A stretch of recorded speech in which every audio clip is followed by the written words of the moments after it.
Okay, let me kickstart this by making a point that those of us of a Marxist disposition know intimately well, but which is a point that escapes most others, because obfuscation is one of the power games that keep the vast majority of people in the dark. There is no such thing as trade wars, really. What we have is, through trade and through sanctions, we have class wars. Trade wars are class wars. And let me highlight this. They always were, but especially since the 1970s, this has been far more demonstrably so. Because after the end of Bretton Woods, from 1971 onwards, the United States succeeded in achieving a degree of hegemony that has never, ever been founded on a deficit before. So the British Empire, the Dutch Empire, the great hegemons under feudalism and under capitalism until 1971, the hegemons needed to be in surplus. They needed to find a way of ensuring that they received more gold than they spent to the colonies. But the United States enters a period of a twin deficit around 1968, 1969, and then puts the foot on the floor. The accelerator it's exactly the opposite of what Germany did. Instead of going all authoritarian in order to rein in the deficit, both deficits ballooned and have been ballooning ever since. And their hegemony has been arising as a result of that. But how has this been achieved? It's really very simple. The trade deficit of the United States, which now Donald Trump considers to be a great threat, but I'll come to that in a minute. The trade deficit of the United States operated like a huge vacuum cleaner, sucking into the territory of the United States the net exports of Germany, of Japan, and of course later, much more so, China. And they were being paid for these deficits with IOUs called US dollars.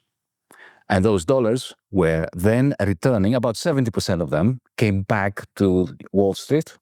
And three things happened with these dollars.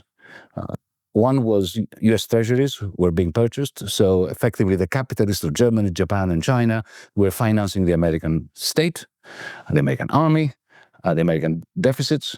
The second thing that happened was some shares were being purchased, but very limited, because the United States government never allowed foreigners to expand into the corporate sectors that were to be kept within the realm of American financial capital.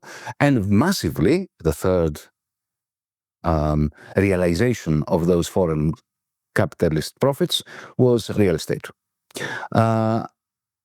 So American rentiers were laughing all the way to the bank because of the American trade deficit, which became the source of aggregate demand for German, Japanese, and Chinese capitalists. And these surplus values were being recycled through Wall Street. Who were the victims? The victims in the United States, of course, was the working class and the middle class, because increasingly, what is the point of aiming for profits if you can receive huge rents by shifting your production lines to Vietnam, to China, to India, even to Europe, much earlier in the 1970s and 80s, and then simply collect the tsunami of capital that flows back into Wall Street? In China, you had massive capital accumulation as a result of that. If you are an aluminum producer in Shanghai or in Shenzhen, and you're selling to California, you have experienced over the last 30 years remarkable rates of capital accumulation. The trade surplus of China goes hand in hand with a suppression, wage suppression in China, and suppression of domestic aggregate demand.